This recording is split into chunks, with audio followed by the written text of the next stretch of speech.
성부와 성자와 성령의 이름으로. 하늘에 계신 우리 아버지, 아버지의 이름이 거룩히 빛나시며 아버지의 나라가 오시며 아버지의 뜻이 하늘에서와 같이 땅에서도 이루어지소서.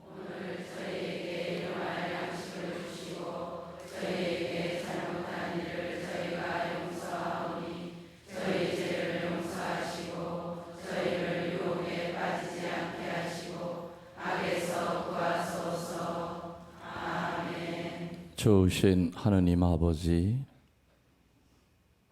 성부, 성자, 성령, 저희들은 삼위일체적인 하느님의 삶을 살고자 노력합니다.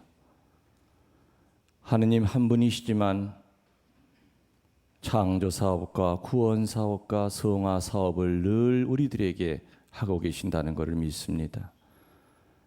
특별히 오늘 성령에 대한 말씀을 가지고 사제의 입을 통해서 성령이 어떤 분이신지를 저희들에게 잘 가르쳐 주시기를 간절히 청합니다.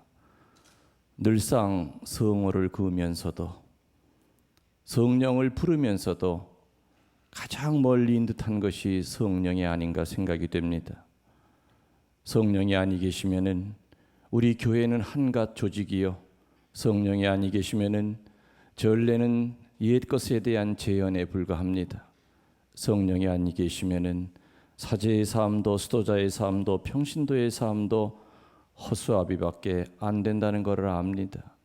성령이 아니 계시면은 우리들이 하는 봉헌도 아무런 의미가 없다는 걸 압니다.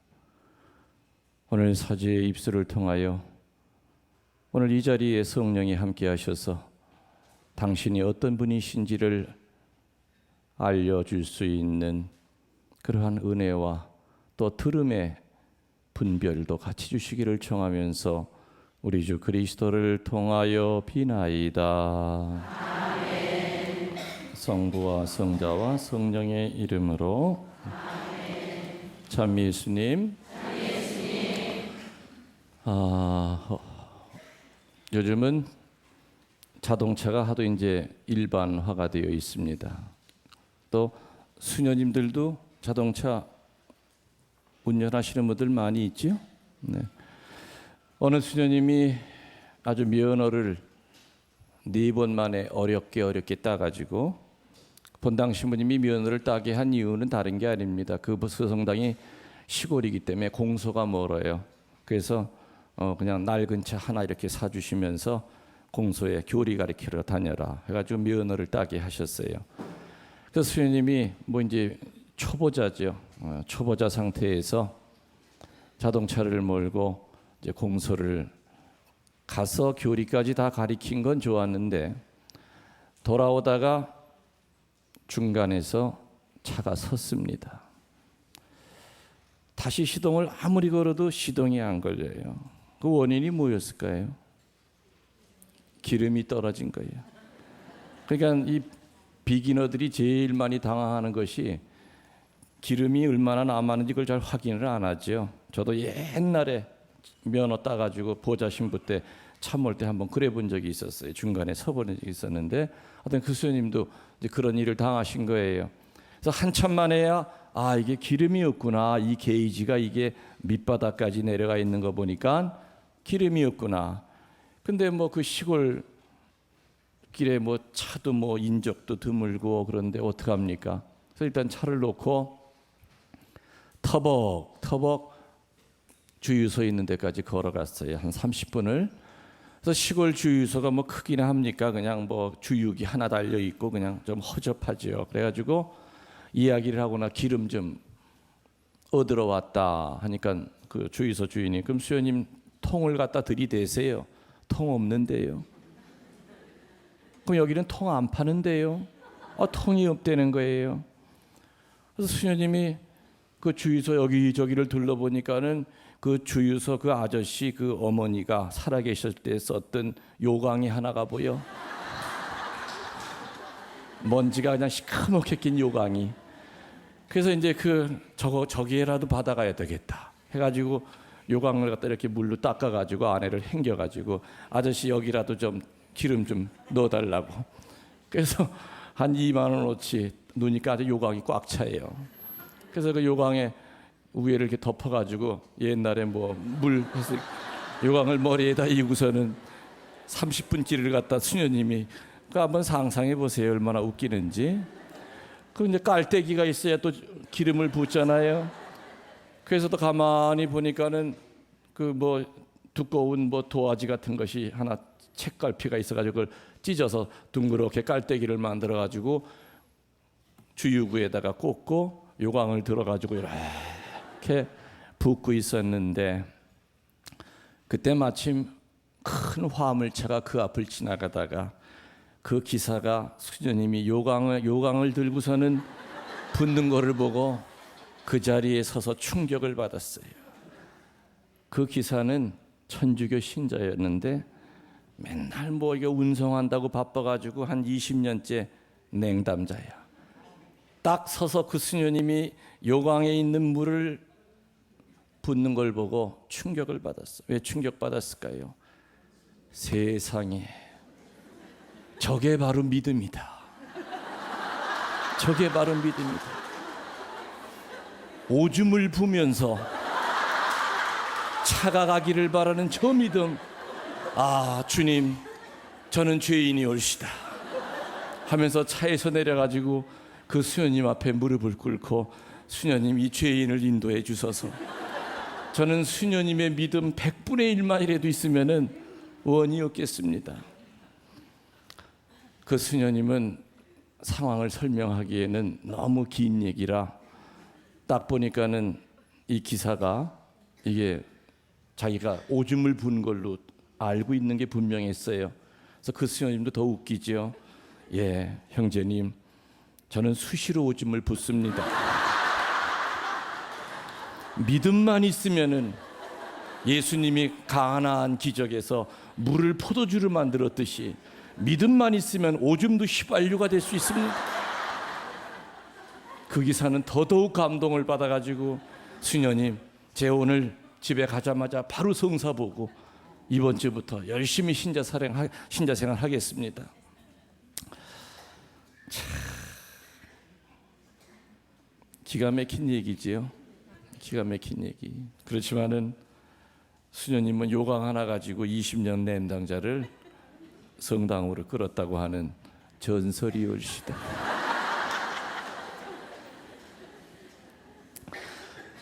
수녀님이 차를 몰면서 떠나기 전에 반드시 잃어버리지 말고 챙겨야 될 것이 몇 가지가 있었죠. 기름, 그죠? 면허증. 뭐 수녀님이나 우리나 마찬가지. 어디 차를 끌고 나갈 때는 면허증, 그리고 또 비상금, 그죠? 기름이 떨어졌을 때 뭐 카드라든지 뭐가 있어야 돼요. 이제 그런 것들이 필요해요. 잃어버리지 말아야 된다고 하는 얘기는 절대 어느 길을 가든지 버리지 말아야 될 것이 있고 반드시 버리고 가야 될 것이 있다, 그 뜻일 겁니다. 우리는 60년, 70년, 80년이라고 하는 긴 인생길을 살아갑니다. 이 인생길 가운데서 우리가 어떤 일이 있어도, 특히 우리 신앙인들이 어떤 일이 있어도 절대 버려서는 안 될 것이 몇 개가 있는데 첫 번째가 바로 신앙입니다. 뭐라고요? 신앙은 절대 버려서는 안 되죠. 그러나 너무나 많은 신자들이 너무 쉬운 이유 때문에, 불편함 때문에, 또 아니면 세상적인 이유 때문에 지금 어느 본당이든지 50%에 육박하는 그 많은 숫자들이 냉담자 생활을 합니다. 그리고 언젠가 제가 얘기 드렸듯이 또 2주 전에 가톨릭 신문에도 나왔었죠. 세례받고 나서 너무나 많은 신자들이 점집 철학관을 들락거립니다. 그리고 아예 불감증이 걸려서 점 보고 난 다음에 의뢰껏 고백성사 한번 보면은 그냥 그 이용하는 겁니다. 고백성사를. 나 오늘 뭐 점 봤지만은 깨림칙하지만은 성사 봤어. 이런 식으로 해서 점점 마치 마약 한번 하면은 계속 하듯이 기복적이 돼 간다. 이게 바로 우리 천주교 신자들의 현 주소가 아닌가. 신앙은 그런 건 아닐 겁니다. 여러분들 지금 이 코스트홀은 가운데 기둥이 있습니까, 없습니까? 지금집들은 철골로 하기 때문에 가운데 기둥이 필요 없지만은 옛날 성전이라든지 옛날 집들은 반드시 가운데 기둥을 세우고 그 위에 지붕을 씌웠습니다.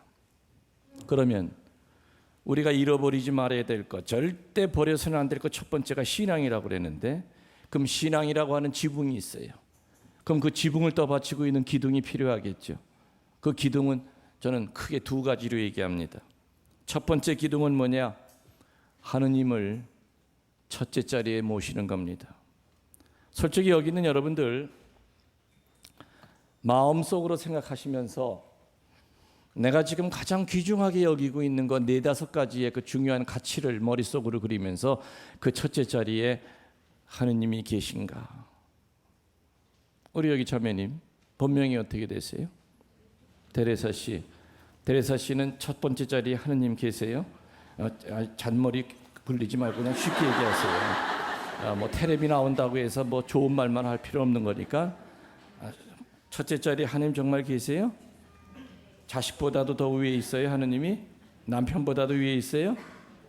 노력하고 아까랑 또 다르잖아요, 말이. 그 옆에 자매님은 첫째 자리에 하느님 계세요? 없죠? 그죠? 아마 여러분들 거의 8, 90%가 첫째 자리에 하느님 두고 계신 분 별로 없어요. 연세가 많이 든 할머니들일수록 첫째 자리에 하느님이 올라가요. 하긴 갈 날이 얼마 안 남았으니까 준비해야 되니까. 근데 젊은 사람일수록 첫째 자리에는 하느님 없어요. 자매님들에게 물어보면 첫째 자리에는 대개 남편 아니죠. 이제 남편은 뭐 쓴물단물 다 빼먹었는데 대개 첫째 자리에는 자식이 올라가 있어요. 그 다음에 뭐 두 번째, 세 번째 정도라도 남편이 올라가 있다면 그 남편은 아주 럭키한 남편이죠. 자기 건강, 취미생활, 돈 이렇게 따지다 보면은 하느님은 10위 안에도 못 들 때가 많아요. 전국구 공천도 못 받아요. 당서요. 10위라. 하느님에게 우리가 이렇게 매번 말째 자리를 내어드리면서도 힘들고 어렵고 급할 때는 마치 지가 하늘나라에 뭐 잔뜩 쌓아놓은 것처럼 저축해 놓은 것처럼 있는 거 달라고 그리고 안 내놓으면은 땡깡 부리고 뭐 이래 하느님 기도해도 안 들어줘. 쥐뿔도 하느님한테 올린 건 없으면서 달래기는 얼마나 우리가 협박공갈하며 살아가느냐. 신앙이라고 하는 기둥을 떠받치고 있는 첫 번째 이 기둥은 뭐냐? 지붕을 떠받치는 기둥은 뭐냐? 바로 이 하느님을 첫째 자리에 두는 거라고 그랬어요. 하느님을 첫째 자리에 두기 위해서 우리들은 늘 순교자들의 삶을 묵상을 해야 됩니다.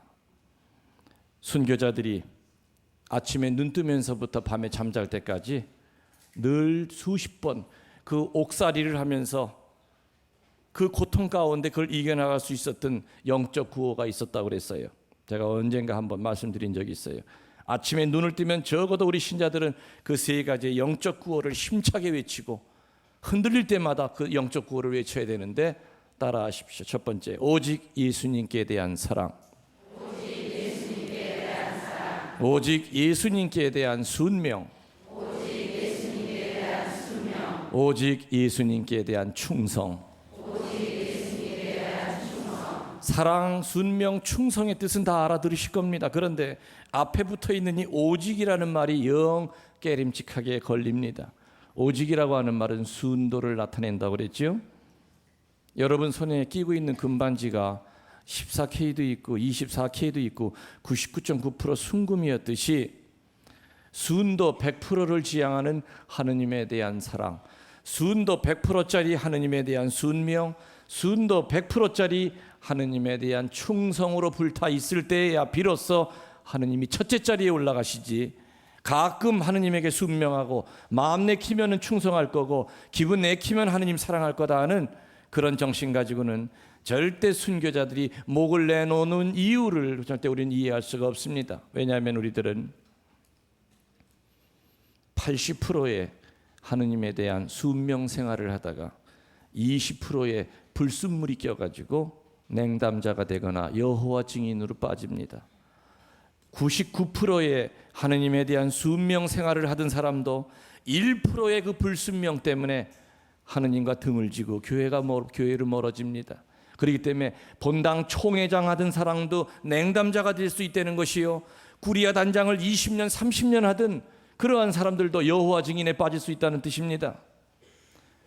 적어도 우리가 지향하는 목표만큼은 처음부터 100%를 지향하고 출발을 해야지, 아예 시작부터 난 50% 순명, 70% 충성, 어쩌다가 하느님에 대한 사랑, 그렇게 목표부터가 그렇게 정해져 있는 사람에게는 순교자들의 삶은, 그리고 하느님을 첫째 자리에 둔다고 하는 얘기는 그건 참으로 요원한 얘기가 아닐 수 없을 겁니다. 그래서 우리들은 하루에도 여러 번씩 신앙이 흔들리고 믿음이 흔들릴 때마다 오직 예수님께 대한 사랑을 주십시오. 오직 예수님께 대한 순명으로 불타게 해주십시오. 오직 예수님께 대한 충성의 사람이 되게 해주십시오 하면서 늘 기도를 드려야 됩니다. 긴 얘기를 더 해드릴 수는 없고, 그 다음에 기둥은 하나 가지고 지붕을 못 떠받들지요. 반드시 최소한 두 개가 있어야 됩니다. 그럼 또 하나의 기둥은 뭐냐? 종말론적인 삶입니다. 무슨 삶이요? 신학적인 용어인데 어려운 거 하나도 없습니다. 하루하루를 매일같이 마지막으로 알고 살아가는 겁니다. 아침에 눈이 떠지면 여러분들은 제일 먼저 여러분 몸에다가 축성을 하라고 하셨습니다. 축성이 뭡니까? 내 몸에다 십자가를 긋는 겁니다. 십자가를. 아침에 눈이 떠져서 잡소리와 잡의식이 내 머리를 지배하고 내 몸뚱아리를 지배하기 전에 제일 먼저 그냥 이불 안에 누워서라도 내가 눈이 떠졌다 하면은 그냥 성부와 성자와 성령의 이름으로 하면서 삼위일체신 하느님을 부르는 것으로서 우리 신자들은 하루가 시작이 돼야 됩니다. 그리고 난 다음에 두 번째 따라 나오는 기도는 주님 살려주셔서 감사합니다. 삶에 대한 연장에 대한 감사를 드려야 됩니다. 밤에 잠이 드는 것은 바로 죽음으로 들어가는 겁니다. 아침에 눈이 떠져야 눈이 떠지는 것이지요. 한밤중에 심장이 멈추면은 우리 아침에 눈 못 뜹니다. 그렇기 때문에 내가 하루 밥 세 끼 먹었다고 해서 삶이 연장되는 것이 아닙니다. 하룻밤에도 죽어가는 사람이 얼마나 많겠습니까? 그렇기 때문에 아침에 눈이 떠지면 첫 번째 기도는 주님 살려주셔서 감사합니다. 우리 가족들 모두 다 눈뜨게 해주셔서 감사합니다. 그 다음에 따라 나오는 기도가 바로 종말론적인 성인의 기도, 성녀의 기도, 우리들도 할 수 있습니다. 주님 오늘 하루가 마지막인 것처럼 살게 해주십시오. 나에게 하루밖에 안 남아있다고 그런다면은 그 하루가 얼마나 귀하고 귀하겠습니까? 낮잠을 어디 잡니까? 모여 앉아가지고 남 얘기할 시간이 어디 있습니까? 텔레비에 앉아가지고 그 시간 뺏길 시간이 어디 있습니까? 묵주기도 하면서 분심들 시간이 어디 있습니까? 하루밖에 안 남아있다고 그런다면은 오늘 드리는 이 묵주신공이 내 생의 마지막 고별 묵주기도예요. 아마 한 달 한 달 돌리면서 눈물 콧물이 앞을 가려서 눈물로써 묵주기도 5단을 바칠 거예요. 미사 가서 평일 미사 가서 영성체를 하고 그날 평일 미사를 할 때 어찌 분심이 듭니까? 그전 같으면 신부님 강론이 귀에 안 들어오다가도 오늘 이 미사가 내 생의 마지막 미사요, 오늘 듣는 이 강론이 내 생의 마지막 강론이라고 생각할 때는 그 신부님의 강론이 귀에 쏙쏙 박히게 들어올 겁니다. 어디 분심이 들어옵니까? 더군다나 영성체 할 때는 오늘 영하는 이 성체가 내 마지막 노자성체구나, 주님 앞에 가는 노자성체구나. 성체를 영하면서 눈물이 앞을 가려가지고 성체 영하는 것도 힘들 겁니다. 성인 성녀가 되는 지름길은 다른 게 아닙니다. 그날 하루를 마지막으로 알고 사는 겁니다. 사제들도 성인 사제가 되는 지름길은 다른 거 없습니다. 공부 많이 한다고 성인 사제가 되는 거 아닙니다. 일 많이 한다고 성인 사제 되는 거 아닙니다. 성당을 많이 짓고 산다고 성인 사제 되는 거 아닙니다. 아침에 눈 떠서 성무일도 바칠 때부터 오늘 이 성무일도가 내 생애의 마지막 성무일도다. 한 줄 한 줄 어디 해치우듯이 할 마음이 들겠습니까? 정말 한 줄 한 줄 성령이 임하셔서 시편을 통하여 옛날 성인들의 그 삶이 그 사제에게 힘을 주고 위로를 줍니다. 종말론적인 삶을 사제가 드리는 미사는 거룩하고 아름답습니다. 경문 하나하나에 사랑과 기쁨이 담겨 있습니다. 정말로 예수님이 옆에 계신 것을 알고 주님의 성체 성혈 축성할 때는 그 사제의 온 몸에 있는 이 세포가 하늘을 향하고 땀구멍이 열려서 하느님을 찬미합니다. 지난 5월 14일 날 저는 25주년 은경축을 지냈습니다. 25년 동안 사제로 살면서 매일같이 미사를 드리고 어떤 때는 주일날이면은 미사를 몇 대씩 드리고 25년 동안 드린 미사를 아마 곱하기를 한다면은 엄청나게 많은 미사를 드렸을 겁니다. 그러나 저는 지난 25주년 은경축을 지내면서 하느님께 저는 감사드린 것이 몇 가지가 있었어요. 그날 첫 번째 뭘 감사드렸느냐?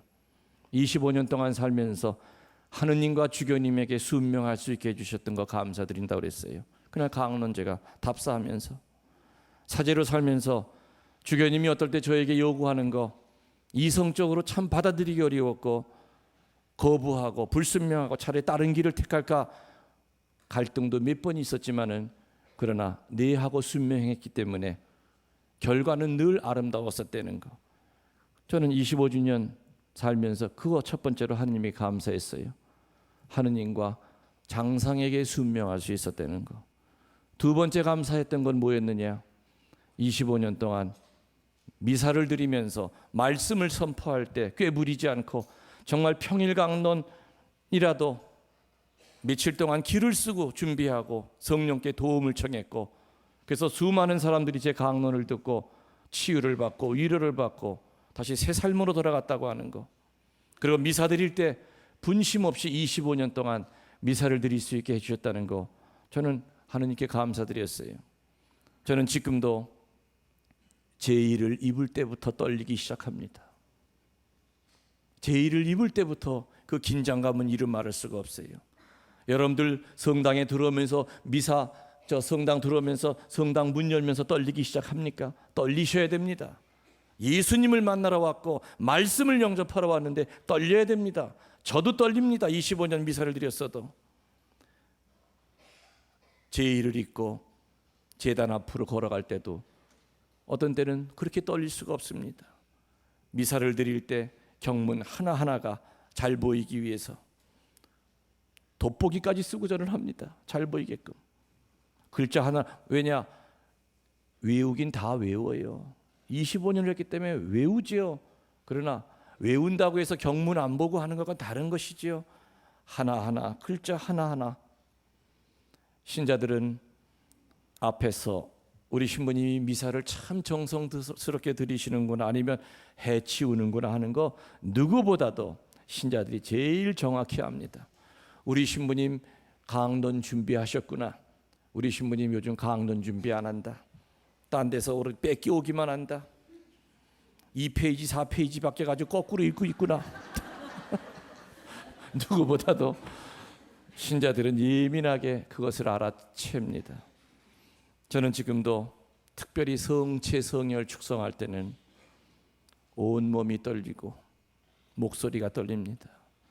내가 무엇이길래 나를 통해서 주님의 몸과 피가 축성된다고 하는 그 어마어마한 신비 속에 내가 한 도구가 됐다고 하는 거. 저는 죽을 때까지 고별 미사를 드릴 겁니다. 매일같이 드리는 미사가 내 생애의 마지막 미사가 될 겁니다. 그러다가 언젠가 저도 정말로 고별 미사를 드릴 날이 있겠죠? 있을 겁니다. 병이 들어서 병원에 입원해서 침대에 누워서도 혼자 미사 드릴 때도 있고 나중에는 더 이상은 내가 미사 드릴 힘이 없구나. 이제는 눈을 뜰 힘도 없구나. 아마 그러면서 천국을 기다리면서 마지막 미사를 봉헌할 때도 분명히 있을 겁니다. 여러분들도 신앙이라고 하는 것은 신앙의 한 축이라고 하는 것은 그날 하루하루를 마지막으로 살아가야 된다고 하는 거 명심하시기 바랍니다. 그래서 우리들이 인생이라고 하는 짧으면 짧고 길면 긴 여행 가운데서 절대 버리지 말아야 될 것이 뭐라고요? 신앙입니다. 신앙입니다. 두 번째 버리지 말아야 될 것은 기도입니다. 뭐라고 그랬습니까? 기도. 기도에 대한 이야기 저는 많이 반복해서 알려드렸습니다. 그러나 늘 원칙은, 기도의 핵심은 몇 가지 항상 정해져 있습니다. 기도를 드릴 때 첫 단추부터 잘 채우라고 그랬어요. 기도의 첫 단추는 뭐라고 그랬습니까? 하느님이랑 흥정하는 기도하지 마라. 내가 계획 세우고 내가 원하는 때, 원하는 시간에, 원하는 입맛대로 이루어지게 해달라는 그런 기도는 절대 응답이 없다고 그랬습니다. 그렇죠? 우리 많은 경우에 우리들이 하는 기도 살펴보면은 모든 계획을 지가 세웁니다. 하느님과는 계획 세울 때부터 상의조차 하지 않습니다. 지가 지 머릿속에서 나온 계획 다 세웁니다. 하다못해 영적인 일을 하더라도 마찬가지입니다. 우리 신자들은 모든 거 하느님과 같이 상의해야 됩니다. 기도하는 가운데 들어야 됩니다. 들으려면 입이 다물고 있어야 되고 침묵을 지켜야만 들을 수 있는데 시끄러운 가운데서는 절대 들을 수가 없습니다. 내가 원하는 때 원하는 시간에 제 마음대로 계획을 세워놓고 주님 지금부터 기도 들어갈 겁니다. 이 기도가 끝나는 날 뭘 해주셔야 되는지 잘 알고 계시지요? 만일에 제 마음에 들지 않게끔 저 실망시키신다면은 저도 생각하는 바가 있습니다. 그때 가서 제가 냉담하더라도 저 붙들고 난리치지 마십시오. 아주 협박 공갈 다칩니다. 커피 자판기에 보면은 지가 원하는 커피 누르는 대로 튀어나옵니다. 자판기식 기도는 응답이 없습니다. 인스턴트식 기도는 절대 응답이 없습니다. 기도의 두 번째 축은 뭐라고 그랬습니까? 단추는 뭐라고 그랬습니까? 이웃을 향하는 기도라고 그랬습니다. 우리들이 하는 기도의 거의 99%는 나와 내 가족, 내 집 울타리를 뛰어넘지 못합니다. 허구한단 어떻게 나와 내 가족만을 위해 기도합니까? 성숙한 신앙인의 기도는 내 집 울타리를 뛰어넘어서 남을 향해야 됩니다. 여러분 자식을 위하여 눈물 흘리면서 기도해 본 적은 있을 겁니다. 여러분 자신을 위해서 눈물로 십자가의 길을 해본 적은 있어도 듣도 보도 못한 남을 위해서 신문에 지상에 떠올랐던 마음 아픈 일을 당한 사람을 위해서 기도해 본 적이 얼마나 되십니까? 성숙한 신앙인의 기도는 다른 사람을 위해 기도할 때 나를 위한 기도는 그 안에다 포함이 되기 때문에 일부러 구태여 내 자신을 밝히질 않습니다. 전능하신 하느님이 보실 때 지금 지 자신도 암 환자인데 자기 살려다는 말은 한마디도 안 해. 그러면서 지금 중환자실에 있는 자기보다 더 고통스러워하는 환자들을 위해 기도 바치는 그 영혼을 내려다보실 때 얼마나 흐뭇하시겠는가. 하느님이라 그런다면은 당연히 그 사람 고쳐줄 겁니다. 그리고 그 사람이 기도하는 그 환자까지 고쳐주실 겁니다.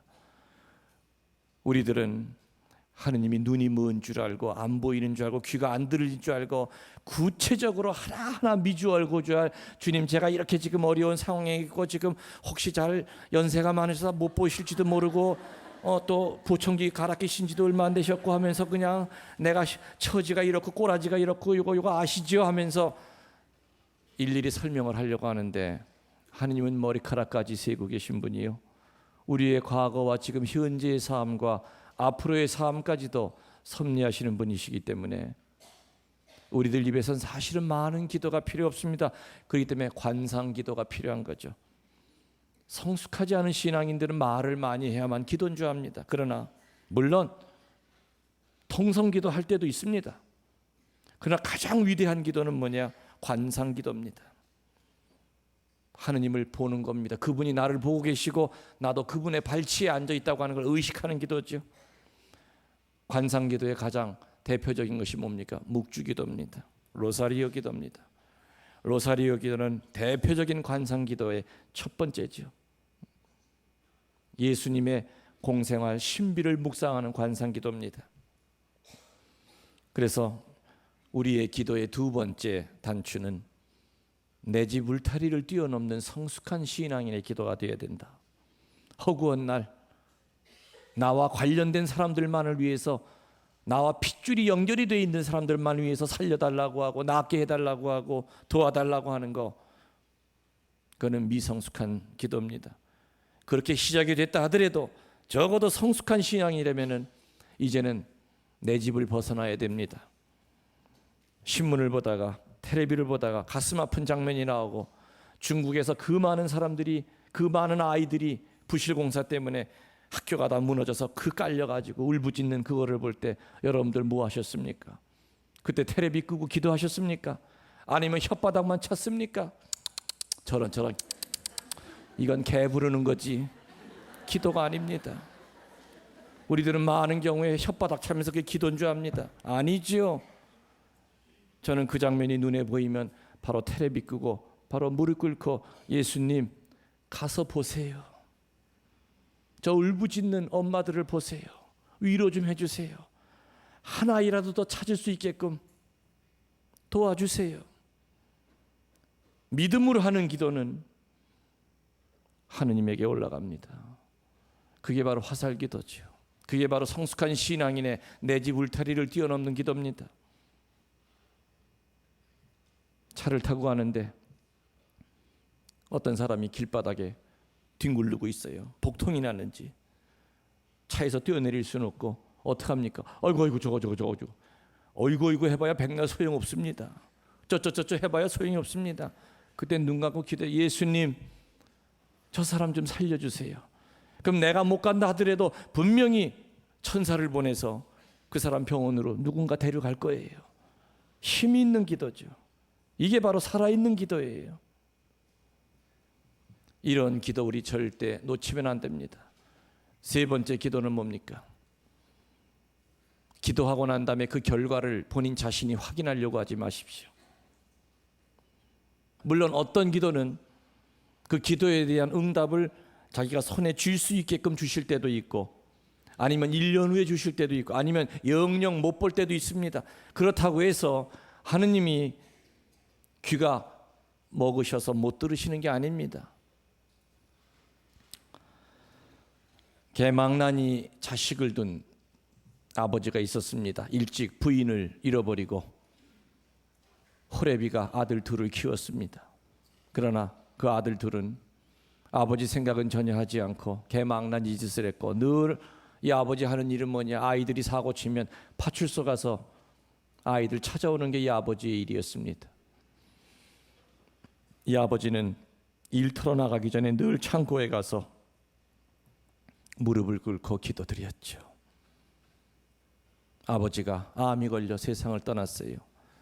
장례를 치르는 둥 마르는 둥 하자마자 이 아들놈 둘은 어디로 갔느냐, 아버지가 늘 오랫동안 머물다 나온 창고에 들어가서 아마 아버지가 여기다 돈 숨겨놨을 것이다. 그러니 저 안에서 문 걸어 잠그고 이렇게 오랫동안 있었지 하면서 창고를 다 뒤져봤지만은 돈은 한 푼도 없었습니다. 유리창 밖에 있는 햇빛이 유리창 안으로 쫙 비치면서 창고 바닥을 비쳤는데 딱 보니까 뭐가 움푹 땅이 파져 있어. 콘크리트가 이렇게 파져 있어. 이게 왜 콘크리트가 두 개가 파져 있을까 하고서는 가만히 생각하니 언젠가 창문으로 이렇게 들여다봤을 때 바로 그 자리에 아버지가 무릎 꿇고 있던 자리예요.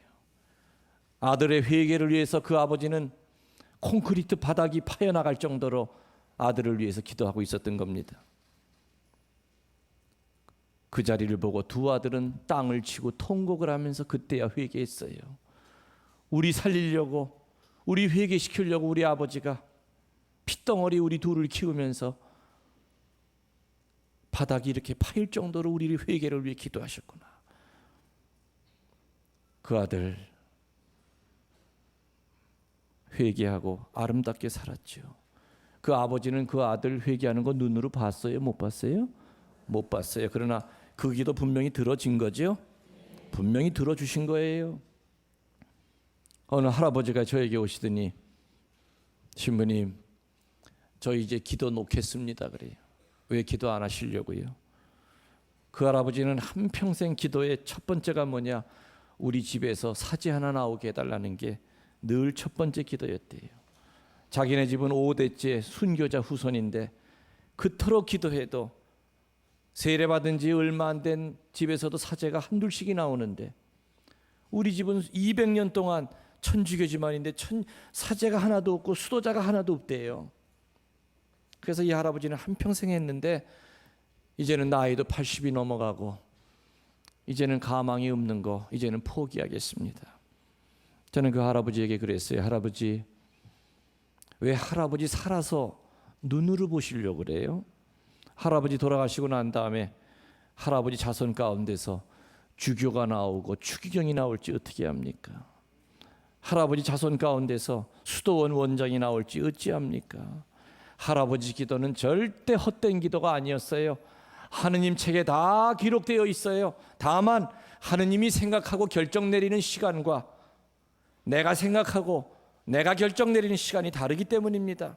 우리들은 살아생전에 70, 80 요 짧은 시간과 공간의 제약 속에 살아가기 때문에 늘 요 안에 뭔가 결말을 봐야 되고 손에 잡아야 되고 기도하면 응답을 받아야 되고, 그러나 하느님은 눈 한 번 껌뻑거리는데 1000년이라고 그러셨어요.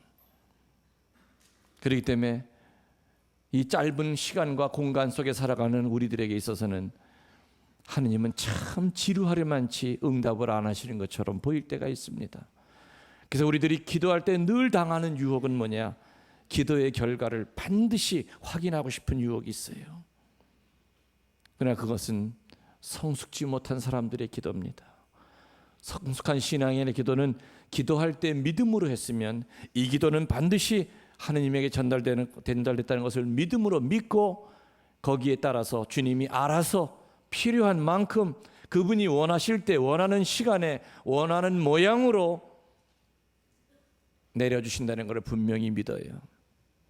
그게 바로 성숙한 신앙인의 세 번째 기도의 모습이 아닌가. 그 다음에 우리가 이 세상 살면서 버리지 말아야 될 것 세 번째는 천주님을 향하는 마음입니다. 천주님을 향하는 마음. 이 천주님을 향하는 마음을 우리 교회에서는 향주 삼덕이라고 가리킵니다. 그렇죠? 향주 삼덕이 뭡니까? 주님을 향하는 세 가지의 덕이라고 그랬어요. 향주 삼덕은 뭡니까? 신덕, 망덕, 애덕. 향주 삼덕, 주님을 향하는 세 가지의 덕. 이 향주 삼덕을 대신덕이라고 하고 모든 덕의 기본입니다. 성령의 열매를 아무리 맺는다 하더라도 향주 삼덕이 없으면 우리 천국에 못 갑니다. 교황으로 사셨다 하더라도 그 교황이 향주 삼덕이 없이 살았다고 하면은 그 교황님은 구원 못 받는 겁니다. 사제로 한평생 살아도 그 사제가 신덕, 망덕, 애덕의 삶을 살지 못했다고 그런다면은 그 사제는 천국 못 가는 겁니다. 그런데 우리 많은 신자들이 주님을 향하는 덕이 신덕, 망덕, 애덕인 것은 들어서 알고 있지만 신덕, 망덕, 애덕이 구체적으로 어떻게 사는지는 잘 모르고 있죠. 제가 늘 강의 때 많은 얘기를 했던 겁니다. 또 제 강의의 중요한 테마 중에 하나가 향주 삼덕이었습니다. 이것 때문에 우리 신자들이 너무 쉽게 냉담하고 너무 쉽게 좌절하고 조금만 어려움만 있어도 늘 미신에 빠질 쪽으로 유혹을 받고 있고, 신덕의 핵심이 뭐라고 그랬습니까? 군더더기를 다 떼버리고 신덕의 핵심은 순명하는 거라고 그랬습니다. 흔히 신덕이 뭐냐 그러면 믿음이라고 합니다. 그건 너무 추상적인 개념입니다. 신덕의 알맹이는 순명입니다. 그런데 그 순명은 내가 골라 하는 것이 아니라는 거 아시지요? 내 입맛대로 요 정도는 내가 할 수 있으니까 그건 제가 하죠. 저건 제가 못합니다. 신부님 죄송합니다. 다른 사람한테 시키십시오.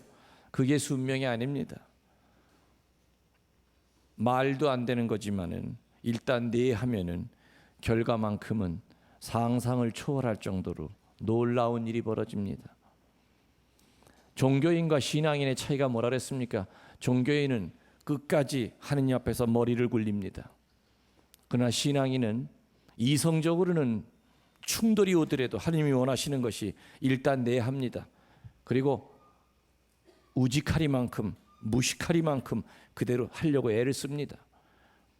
내가 생각하기에 하얀데 하느님이 검었다고 그러면은 속으로 뜰어도 자세히 보니까 검었긴 검었습니다. 이것이 신앙인이고 눈알 땡그랗게 뜨고 어찌 이게 검었어 희지하고 덤비는 게 종교인입니다. 그래서 신앙인들은 향주 삼덕의 첫 번째인 신덕의 삶을 옳게 삽니다. 여러분들 늘 명심하셔야 될 것은 순명은 내가 선택하는 것이 아니라 하느님의 명령입니다. 명령입니다. 제가 감곡성당 오기 전에 어디서 있었는지 아십니까? 어느 본당에 있었는지 아십니까? 그거 1급 비밀인데 어떻게 아십니까? 아시는 분은 아시겠지만은 저는 진천성당에서 감곡성당으로 올 때 정상적인 이동으로 오질 않았어요. 갑자기 주교님이 거기 가서 일 해결해야 된다. 사건이 터진 거예요. 그 성당 빚이 30억이 넘었어요. 전임 신부님이 뭐 또 사업하느라고 뭐 하다가 어떻게 해결이 안 돼가지고 빚 30억. 이자가 1년에 2억 4천이었어요. 주교님이 저를 처음 불러가지고 교구청에 지금 감곡성당에 이런 일 때문에 지금 난리가 났다고. 근데 그걸 왜 저한테 얘기하십니까, 주교님? 부담스럽게. 신부님, 교구 참사회의에서 만장일치로 신부님 가셔야 된다고 결정이 났습니다. 그럼 주교님, 제가 꼭 가야 되는 겁니까? 신부님이 죽었다 깨도 못 간다고 하면 어찌 보내겠습니까마는 가주셨으면 합니다. 근데 어찌 못 간다고 그래요? 내가 한평생 신자들 가리킨 피정의 테마가 뭐예요? 순명해라. 순명하면 기적이 있을 것이다 가르쳤고, 순명은 네 입맛에 맞는 거 골라 하는 것이 아니라고 가르쳤단 말이에요.